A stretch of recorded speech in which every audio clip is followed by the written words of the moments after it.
Российские власти будут продолжать эти репрессии, они будут, безусловно, пытаться подавить крымских татар, и фактически задача максимум – это выдавить их с территории полуострова, чтобы никаких крымских татар в Крыму не было вообще. Об этом, кстати, сказал псевдоглава Крыма Сергей Аксенов открыто, причем он это сказал. Давайте послушаем.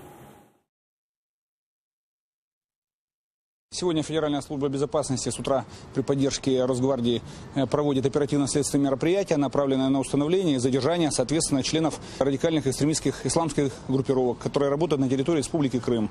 Однозначно поддерживаем правительство Республики Крым, оказывает максимальное содействие Федеральной службе безопасности.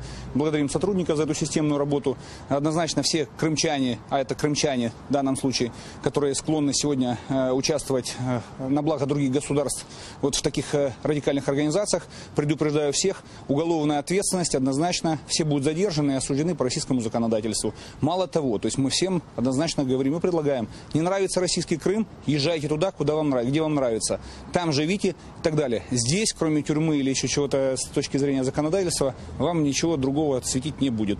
Поэтому есть законы российского государства, кто их не уважает, может искать себе комфортное место жизни в любом уголке мира.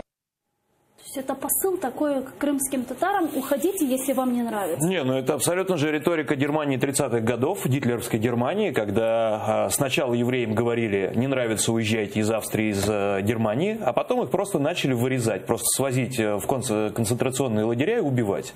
Вот фактически то, что мы видим, то, что говорит Аксенов, это абсолютно такая же фашистская риторика.